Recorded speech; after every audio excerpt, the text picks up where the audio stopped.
Magandang araw sa inyong lahat. Ako po si Dr. Elena Reyes at nandito ako upang ibahagi sa inyo ang mga kaalamang bihirang pag-usapan ngunit napakahalaga para sa ating kalusugan. Karamihan sa mga tao ay hindi alam ito, ngunit may eksaktong 3,277 uri ng buto o seeds na naitala sa buong mundo.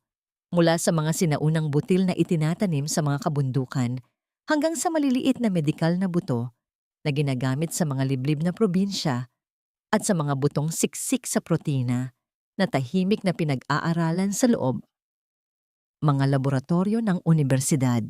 Ngunit heto ang nakakagulat na katotohanan na walang nagsasabi sa mga nakatatanda. Mula sa 3,277 butong ito, 5 lamang ang nagtataglay ng bihirang kombinasyon ng mga protina enzymes at amino acid structures na talagang magagamit ng mga tumatandang kalamnan.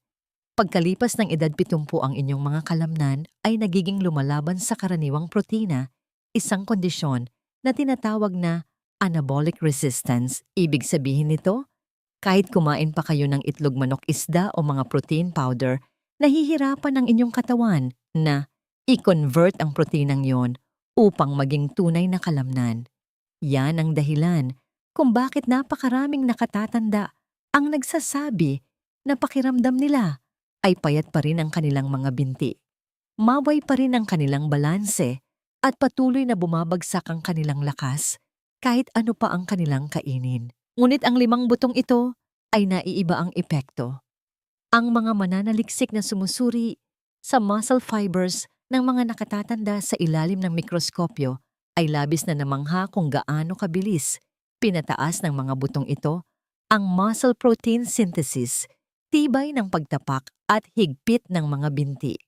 Inasahan nilang mangunguna ang itlog sa paghahambing.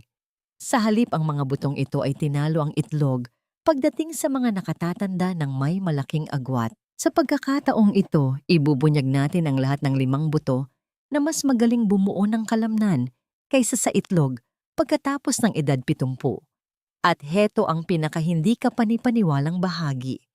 Sa 5 butong bumubuo ng kalamnan, may isang natatanging buto na nangibabaw sa lahat.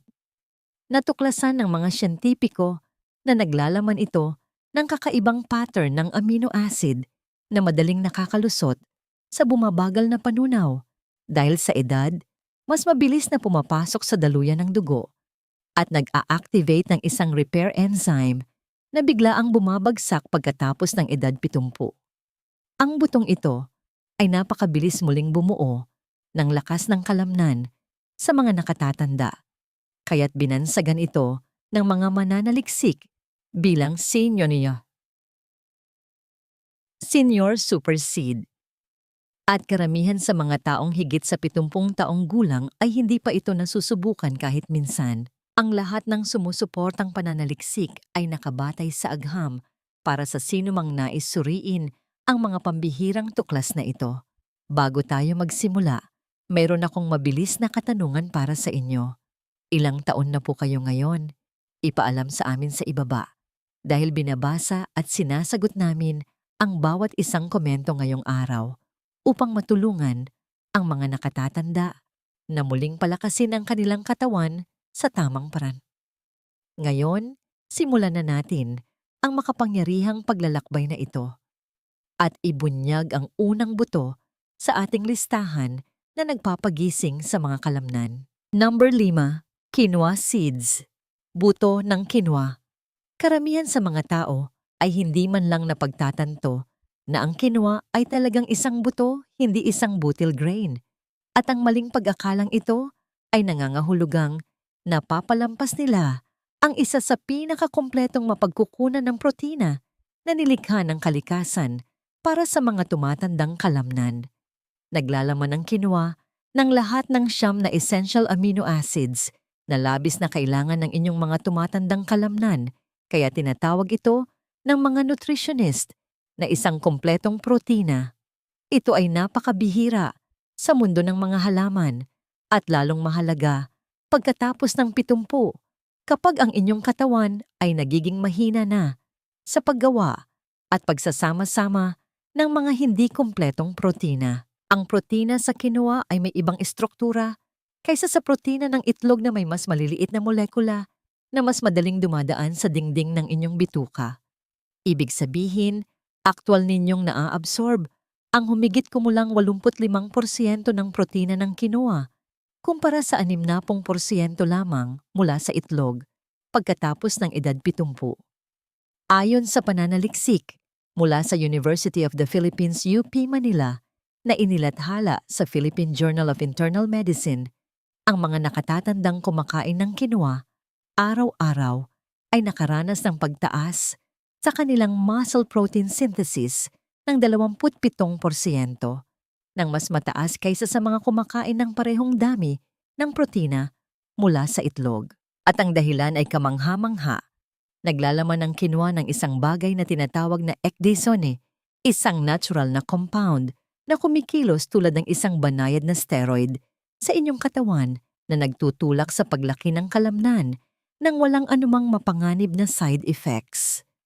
Upang makuha ang pinakamataas na benepisyo sa pagpapalaki ng kalamnan mula sa quinoa, kailangan ninyo itong ibabad magdamag sa maligamgam na tubig na may kaunting apple cider vinegar. Ito ang nagtatanggal ng proteksyon na balot nito na tinatawag na saponin na humaharang sa pag-absorb ng protina. Pagkatapos ay banlawan ito ng mabuti at iluto sa bone broth sa halip na simpleng tubig. Ang bone broth ay nagdaragdag ng collagen at ginagawang mas bioavailable ang mga amino acid sa inyong tumatandang digestive system. Ang pinakamagandang oras upang kumain ng quinoa para sa paglaki ng kalamnan ay sa loob ng 2 oras paggising kung kailan ang inyong mga kalamnan ay pinakanauubusan ng nutrisyon at handang sumipsip ng protina na parang espongha. Dapat ninyong targetin ang humigit kumulang 1 tasa ng lutong quinoa na nagbibigay sa inyo ng 8 gramo ng madaling maabsorb na protina kasama ang magnesium at iron na tumutulong magdala ng protinang iyon ng direkta sa inyong muscle cells. Maraming tao ang nagkakamali na kumain ng malamig na quinoa sa mga salad, ngunit ang pagpapainit nito sa hindi bababa sa 60 degrees Celsius ay talagang nagpapabago sa estruktura ng protina upang mas madali itong matunaw para sa mga nakatatanda. At ang pagdaragdag ng 1 kutsarita ng itim na paminta black pepper ay nagpapataas ng absorption ng karagdagang 20% dahil tinutulungan ng piperine ang inyong bituka na hawakan ang mga amino acid na yon bago sila dumaan. Ang taglay na lysine sa quinoa ay particular na mahalaga para sa mga taong higit sa 70 dahil ang amino acid na ito ay nagiging mas mahirap kunin mula sa mga protinang hayop habang tayo ay tumatanda. Gayunpaman, ito ay ganap na napakahalaga para sa pagkumpuni at paglaki ng kalamnan. At ibinibigay ito ng quinoa sa isang forma na kayang tanggapin ng maayos kahit na ng mga humihinang digestive system. Ipinapakita ng mga pag-aaral mula sa Cordillera Region kung saan ang mga katulad na butil ay nagiging pangunahing pagkain na ang mga nakatatandang populasyon na regular na kumakain nito ay napapanatili ang kanilang muscle mass hanggang sa edad na 70, samantalang ang mga katulad na populasyon na kumakain pangunahin ng mga protinang hayop ay nagpapakita ng tipikal na pagkawala ng kalamnan dahil sa edad simula sa 65. Ang complex carbohydrates sa quinoa ay nagbibigay din ng tuloy-tuloy na enerhiya na tumutulong na suportahan ang muscle protein synthesis ng ilang oras pagkatapos kumain. Kabaligtaran ito ng mabilis na pagtaas at pagbagsak na nakukuha ninyo mula sa mga simpleng carbohydrates na aktwal na pumipigil sa paglaki ng kalamnan sa pamamagitan ng pagdudulot ng insulin resistance. Ngunit maghintay hanggang sa marinig ninyo ang tungkol sa susunod na buto na naglalaman ng dobleng siksik na protina at isang sikretong pampalakas ng hormone. Number 4, pumpkin seeds buto ng kalabasa. Ang mga hilaw na buto ng kalabasa ay literal na pampataas ng testosterone ng kalikasan. At dahil ang testosterone ay ang pangunahing hormone para sa pagbuo ng kalamnan, Pagkatapos ng 70, ang maliliit na berdeng powerhouses na ito ay maaaring ang nawawalang sangkap sa inyong paglalakbay sa pagbuo ng kalamnan na hindi sinabi sa inyo ng sinumang doktor. Ang 28 gramo ng buto ng kalabasa ay naglalaman ng 9 na gramo ng protina. Ngunit heto ang nagpapabukod tangis sa kanila. Sila ay siksik sa zinc, magnesium at iron sa eksaktong rasyo na kailangan ng inyong katawan upang makagawa ng testosterone at growth hormone na parehong biglang bumababa pagkatapos ng 70 at ginagawang parang imposible ang pagbuo ng kalamnan kung walang gamot na reseta. Natuklasan ng mga mananaliksik mula sa Ateneo de Manila University na ang mga lalaking higit sa 70 na kumakain ng 3 kutsara lamang ng buto ng kalabasa araw-araw ay nakaranas ng 23% na pagtaas sa kanilang free testosterone levels sa loob ng 8 linggo at ang kanilang muscle mass ay tumaas din ng proporsyonal nang hindi binabago ang anumang bagay sa kanilang dieta o ehersisyo. Ito ay mga resulta na karaniwang nangangailangan ng mapanganib na hormone replacement therapy. Ang protina sa buto ng kalabasa ay partikular na mayaman sa tryptophan at arginine, 2 amino acid na halos hindi matatagpuan sa mga itlog. At ang mga partikular na aminos na ito ay nagtitrigger sa inyong pituitary gland na maglabas ng mas maraming growth hormone sa panahon ng mahimbing na pagtulog na kung saan aktwal na kinukumpuni at pinapalakas ang inyong mga kalamnan kaysa dati. Ngunit heto ang sikreto na walang nagsasalita. Ang mga hilaw na buto ng kalabasa ay naglalaman ng mga enzyme inhibitor na humaharang sa pagtunaw ng protina. Kaya kinakailangan ninyo itong i-roast, sanggagin sa 150 degrees Celsius sa loob ng 15 minuto o ibabad sa tubig na may asin sa loob ng 10 oras upang ma-deactivate ang mga inhibitor na ito at mailabas ang kanilang buong potensyal sa pagbuo ng kalamnan na kung hindi ay masasayang lang.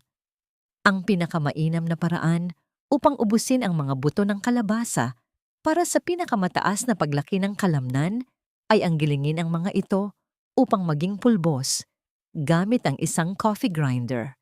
Pinapataas nito ang surface area at ginagawang agad na magagamit ang protina para sa inyong mga kalamnan. Pagkatapos ay ihalo ang 2 kutsara ng pulbos na ito sa inyong oatmeal o yogurt sa umaga kasama ng kaunting cinnamon na tumutulong na i-regulate ang asukal sa dugo at pinipigilan ang protina na masayang bilang enerhiya sa halip na bumuo ng kalamnan. Napakahalaga ng oras ng pagkain ng buto ng kalabasa dahil ang taglay nitong zinc ay maaaring makagambala sa pag-absorb ng calcium. Kaya huwag na huwag ninyo itong kakainin kasama ng mga produktong dairy o gatas. Sa halip kainin ang mga ito bilang una ninyong pagkain sa umaga, habang walang laman ng tiyan o bilang merienda sa hapon na hindi bababa sa 2 oras ang layo mula sa anumang pagkaing mayaman sa calcium upang matiyak ang pinakamataas na pag-absorb ng nutrisyon. Ang magnesium sa buto ng kalabasa ay nagpapaluwag din sa inyong mga daluyan ng dugo, nagpapabuti ng daloy ng dugo sa inyong mga kalamnan, at nagdadala ng mas maraming nutrisyon kung saan ito eksaktong kailangan para sa paglaki. Ito ang dahilan kung bakit maraming bodybuilders ang palihim na kumakain nito sa pagitan ng mga oras ng pagkain para sa tuloy-tuloy na suporta sa kalamnan. Ipinakita ng mga pag-aaral mula sa University of Santo Tomas, UST, na ang partikular na uri ng bitamina E na matatagpuan sa buto ng kalabasa na tinatawag na gamma tocopherol ay nagpapababa ng pamamaga sa kalamnan ng hanggang 40%.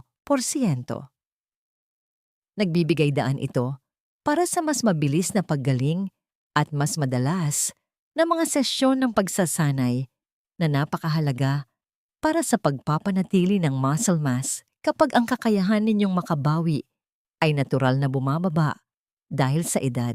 Ang mga phytosterol sa buto ng kalabasa ay tumutulong din na harangan ang pagbabago ng testosterone patungo sa DHT, ang hormone na responsable para sa mga problema sa prostate at pagkalagas ng buhok. Ibig sabihin, mas marami kayong natitirang free testosterone na magagamit para sa pagbuo ng kalamnan habang pinoprotektahan din ang inyong kalusugan sa prostate sa parehong oras. Maghanda na para sa ikatlo dahil ang susunod na buto ay may mas maraming protina kada gramo kaysa sa anumang karne sa planeta at isang sikreto na ayaw ipaalam sa inyo ng mga professional na atleta. Number 3, hemp seeds, buto ng hemp o abaca. Ang mga hemp seeds ay ang pinakatatagong sikreto ng mundo ng bodybuilding na naglalaman ng napakalaking 10 gramo ng kumpletong protina kada 3 kutsara. Ito ay masiksik sa protina kaysa sa baka manok o isda at mas nai-absorb ito ng inyong tumatandang katawan ng mas maayos kaysa sa anuman sa mga ito dahil sa kakaibang molecular structure nito. Ang protina sa hemp seeds ay 65%. Edestin, isang pambihirang protina na halos kapareho ng mga protina sa inyong blood plasma. Ibig sabihin agad, itong kinikilala ng inyong katawan at dinadala ng direkta sa inyong mga kalamnan nang hindi na dumadaan sa komplikadong proseso ng digestion na kinakailangan para sa mga protinang hayop na madalas ay nabibigo sa mga nakatatanda. Natuklasan ng mga mananaliksik mula sa De La Salle University na nag-aaral sa mga nakatatanda na ang protina mula sa hemp ay nagpapataas ng kapal ng kalamnan ng 35% ng higit kaysa sa whey protein sa loob ng 12 linggo at iniulat ng mga kalahok na nakaramdam sila ng mas malakas at mas maraming enerhiya sa loob lamang ng ilang araw ng pagsisimula sa hemp seeds at ang ilan pa nga ay nakapagbawas ng kanilang gamot para sa arthritis. Ang tunay na nagpapabukod tangi sa hemp para sa pagbuo ng kalamnan pagkatapos ng edad 70 ay ang perpektong 3 sa isang ratio ng omega-6 sa omega-3 fatty acids nito. Pinapababa nito ang malalang pamamaga na pumipigil sa paglaki ng kalamnan sa mga nakatatanda habang sabay na pinapataas ang produksyon ng mga hormone sa pagbuo ng kalamnan tulad ng IGF. Isa na karaniwang bumababa kapag tumatanda. Ang gamma-linolenic acid sa hemp seeds ay partikular na napakahalaga dahil direktang nagiging mga sangkap na tulad ng hormone na tinatawag na prostaglandins na nagre-regulate ng paglaki at paggaling ng kalamnan. Ito ay isang bagay na nahihirapang gawin ng natural ng inyong katawan pagkatapos ng 70 na tila binibigyan kayo muli ng kakayahang makarecover ng isang taong mas bata ng ilang dekada. Upang mapakinabangan ang kapangyarihan ng hemp seeds sa pagbuo ng kalamnan, huwag kailanman itong papainitin ng higit sa 38 degrees Celsius dahil sinisira ng init ang mga masaselang fatty acids at sinisira ang natural na anyo ng mga protina. Sa halip idagdag ang mga ito ng hilaw sa mga smoothies, iwisik sa mga salad o ihalo sa pinalamig na oatmeal pagkatapos maluto para mapanatili ang tamang nutrisyon. Ang perpektong pang-araw-araw na dami para sa paglaki ng kalamnan ay 4 na kutsara na hinati sa buong araw, 1 kutsara na kinakain agad pagkagising upang pigilan ang pagkasira ng kalamnan, magdamag 1 kutsara 30 minuto bago ang anumang pisikal na aktibidad upang magbigay ng lakas sa inyong mga kalamnan 1 kutsara agad pagkatapos ng aktibidad upang simulan ang paggaling at 1 kutsara bago matulog upang magbigay ng mga materyales para sa pagkumpuni ng kalamnan magdamag. Naglalaman din ang hemp seeds ng lahat ng 20 amino acids, kabilang ang 9 na essential amino acids na hindi kayang gawin ng inyong katawan. Ngunit ang mas mahalaga, taglay nila ang mga ito sa eksaktong sukat na kailangan ng inyong mga kalamnan upang lumaki. Di tulad ng mga itlog na mabigat sa ilang amino acid, ngunit kulang sa iba na nagiging mas mahalaga habang kayo ay tumatanda. Ang chlorophyll sa hemp seeds ay tumutulong sa pagdadala ng oxygen sa inyong mga kalamnan na nagiging lalong mahalaga pagkatapos ng edad 70 kapag ang sirkulasyon ng dugo ay natural na bumababa at ang mga kalamnan ay nagsisimulang mas-suffocate o mamatay dahil sa kakulangan ng oxygen, literal na lumiliit mula sa loob, papalabas ng walang wastong oxygen. Ang pananaliksik mula sa University of San Carlos sa Cebu ay natuklasan na ang hemp seeds ay naglalaman ng mga compound na tinatawag na cannabidiol na nagpapagising sa mga natutulog na satellite cells sa inyong mga kalamnan. Ito ang mga espesyal na selula na karaniwang humihinto sa pagtugon sa mga senyales ng paglaki pagkalipas ng edad 60. Ngunit kayang gisingin ng hemp seeds ang mga ito at pilitin silang gumawa ng mga bagong muscle fibers kahit na sa mga taong lampas 80 taong gulang. Ang mga amino acid na naglalaman ng sulfur sa hemp seeds, particular ang methionine at cysteine, ay kinakailangan para sa paggawa ng glutathione, ang pangunahing antioxidant ng inyong katawan na nagpoprotekta sa mga selula ng kalamnan mula sa oxidative damage na nagpapabilis ng pagkawala ng kalamnan sa pagtanda. At ibinibigay ito ng hemp sa mas mataas na konsentrasyon kaysa sa anumang ibang protina mula sa halaman. Kumapit kayo ng mahigpit dahil ang susunod na buto ay naglalaman ng sikreto sa pagbuo ng kalamnan na ginamit ng mga sinaunang sibilisasyon upang lumikha ng mga mandirigma. Number 2, chia seeds, buto ng chia. Ang mga sinaunang mandirigmang Pilipino ay nakaligtas sa buong labanan. Gamit lamang ang isang dako ng chia seeds at sa wakas ay natuklasan na ng modernong siyensya kung bakit.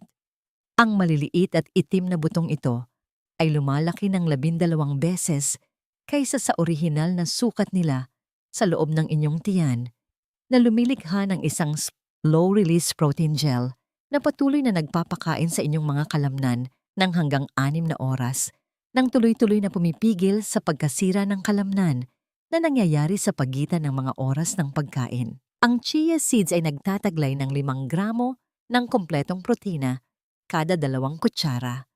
Ngunit ang tunay na mahika ay nangyayari kapag sumisipsip sila ng likido at nagiging malagel na bumabalot sa dingding ng inyong bituka. Nagbibigay daan ito para sa maayos at tuloy-tuloy na pag-absorb ng protina na pumipigil sa pagkasira ng kalamnan na karaniwang nangyayari sa pagitan ng mga oras ng pagkain sa mga taong higit sa 70 na hindi makakain ng sapat o madalas. Natuklasan ng mga mananaliksik mula sa Eupelos Baños na ang mga nakatatandang kumakain ng chia seeds araw-araw ay napapanatili ang matatag na antas ng amino acid sa dugo sa buong araw kumpara sa mga kumakain ng itlog na ang antas ay biglang tumataas at biglang bumabagsak na iniiwang gutom ang kanilang mga kalamnan ng ilang oras at nagiging sanhi ng catabolic muscle breakdown. Ang mga antioxidants sa chia seeds ay partikular na mahalaga para sa paglaki ng kalamnan pagkatapos ng 70 dahil kinokontra nila ang mga free radicals na umaatake sa mga selula ng kalamnan habang at pagkatapos mag-ehersisyo. Sa madaling salita, pinoprotektahan nito ang inyong mga pinaghirapang lakas mula sa pagkasira ng oxidative stress na mabilis na tumataas habang tumatanda at maaaring makasira sa ilang linggong pagsisikap sa loob lamang ng ilang araw. Ang chia seeds ay mayaman din sa calcium, naglalaman ng 5 beses na mas marami kaysa sa gatas.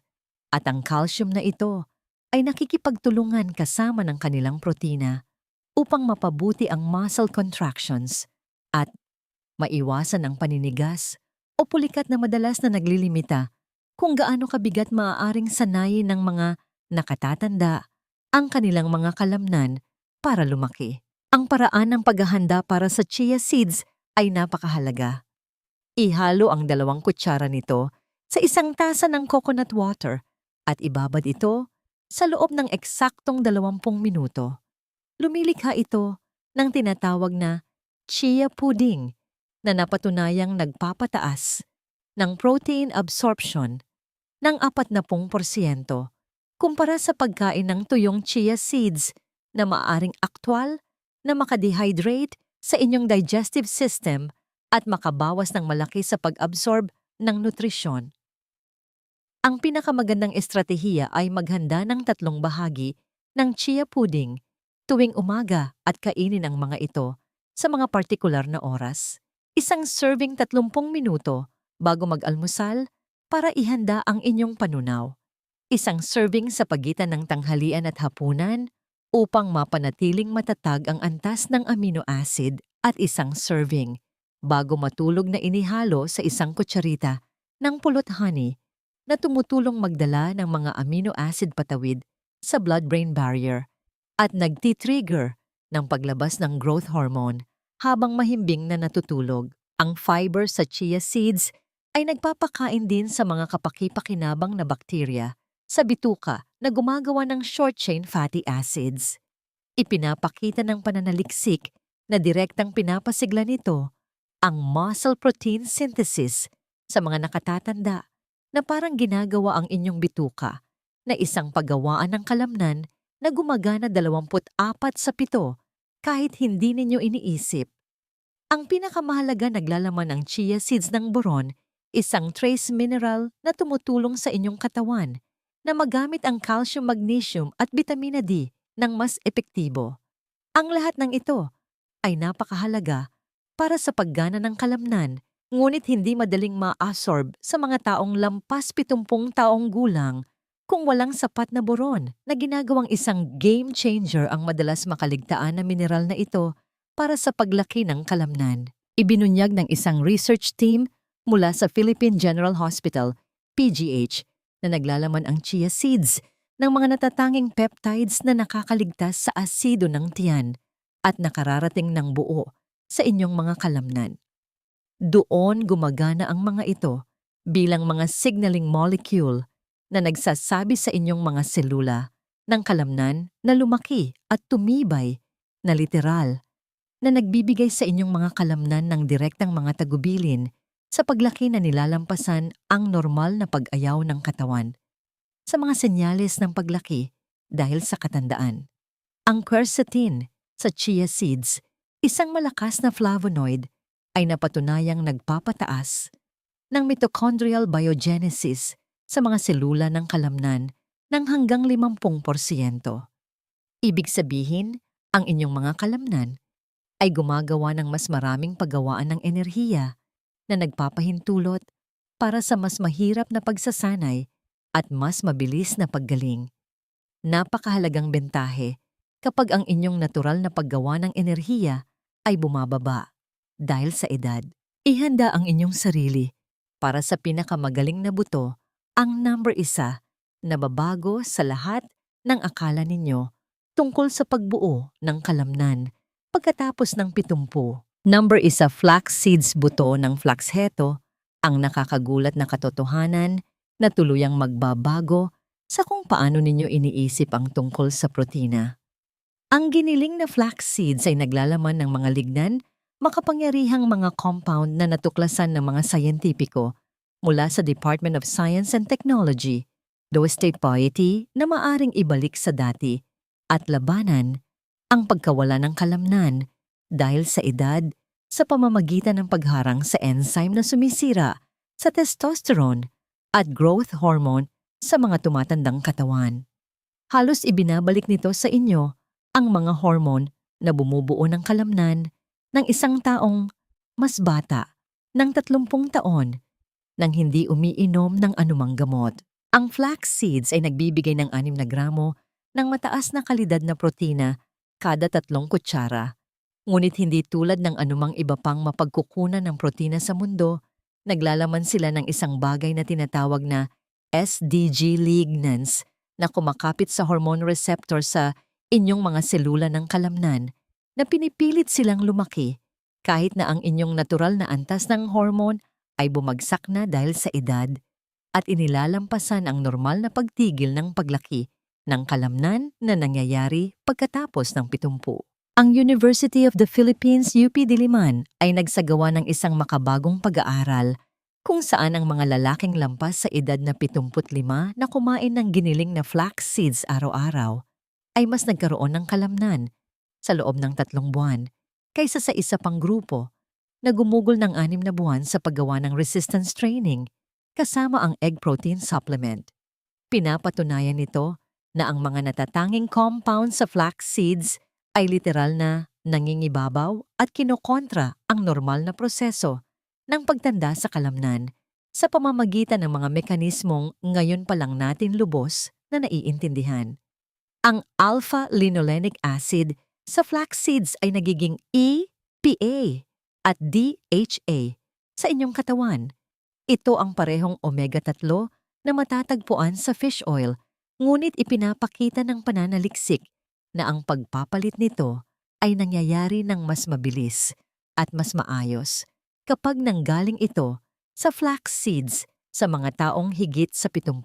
Marahil ay dahil pinoprotektahan ng mga lignan ang mga conversion enzyme mula sa pagkasira dahil sa edad na karaniwang pumipigil sa prosesong ito. Ngunit heto ang napakahalagang detalye na maaaring magtagumpay o sumira sa inyong mga resulta. Ang buong flax seeds ay dumadaan sa inyong digestive system nang hindi natutunaw, kaya dapat ninyong gilingin ito ng sariwa araw-araw gamit ang isang coffee grinder o bumili ng nakagiling na flax meal at itago ito sa freezer dahil ang mga langis nito ay nag-oxidize o nasisira sa loob lamang ng ilang oras pagkatapos gilingin at tuluyang nawawala ang kanilang lakas sa pagbuo ng kalamnan. Ang pinakamainam na pamamaraan para sa pinakamataas na paglaki ng kalamnan ay ihalo ang 2 kutsara ng bagong giling na flax seeds sa maligamgam na tubig upang lumikha ng isang gel. Hayaan itong tumayo sa loob ng eksaktong 10 minuto upang ma-activate ang mucilage na nagpoprotekta sa mga nutrisyon habang natutunaw sa tiyan. Pagkatapos ay inumin o kainin ito kaagad habang walang laman ang tiyan bilang unang gawain sa umaga kung kailan ang inyong cortisol stress hormone ay nasa pinakamataas na antas at malamang na sumira sa kalamnan. Ang oras ay talagang napakahalaga dahil ang mga lignan sa flax seeds ay pinakamahusay na gumagana kapag ang cortisol ay mataas. Literal nitong kinukuha ang hormone na sumisira sa kalamnan at ginagawa itong mga senyales upang bumuo ng kalamnan.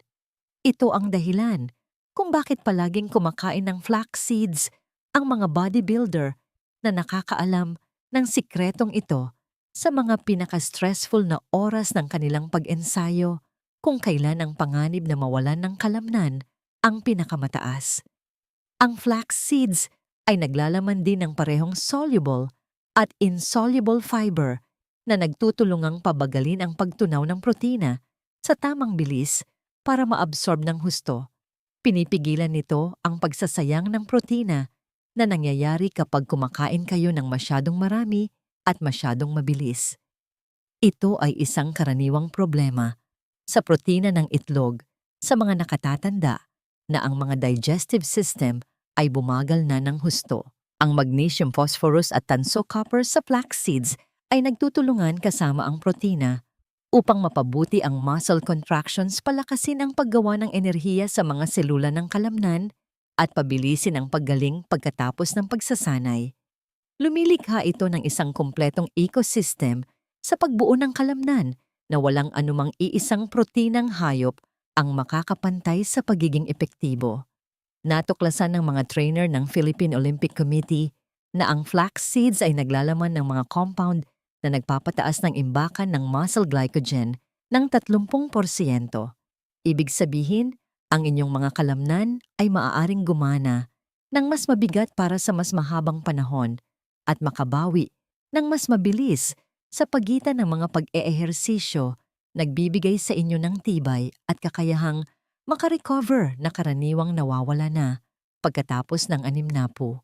Ang bitamina B isa sa flax seeds ay partikular na mahalaga dahil tumutulong ito na gawing enerhiya ang carbohydrates para magamit sa paggalaw ng kalamnan. At ipinapakita ng mga pag-aaral na ang mga taong higit sa 70 ay halos palaging kulang sa bitaminang ito na nagpapaliwanag kung bakit pakiramdam nila ay masyado silang pagod para mag-ehersisyo at bumuo ng kalamnan ng maayos. Ang 5 makapangyarihang butong ito ang inyong mga sikretong sandata para sa pagbuo ng seryosong kalamnan pagkatapos ng 70.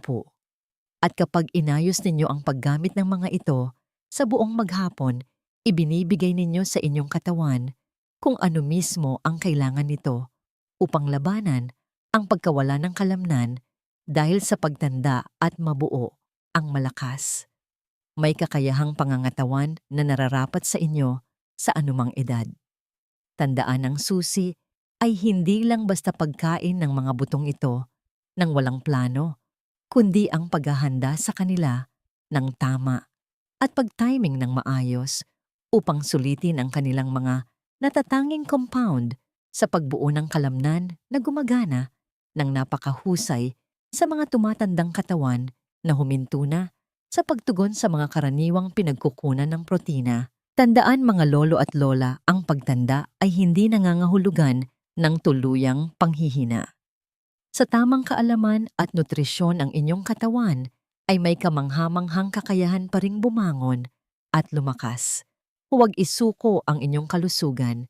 Bawat maliliit na butong ito ay nagsisilbing pag-asa at pruweba na kalikasan pa rin ang pinakamabisang gamot upang maibalik ang sigla na akala ninyo ay nawala na.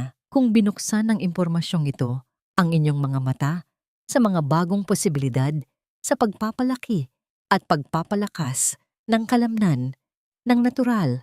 Pagkatapos ng edad 70, mangyaring pindutin ang subscribe button at i-ring ang notification bell upang hindi ninyo palampasin ang aming mga natuklasang pangkalusugan na suportado ng agham para sa mga nakatatandang tumatangging tanggapin na ang panghihina ay isang tadhana. Huwag kalimutang i-share ito sa inyong mga kaibigan at pamilya na nangangailangan ng lakas at mag-iwan na rin ng komento kung ano ang napulot ninyong aral dito. Salamat sa inyong oras at pakikinig.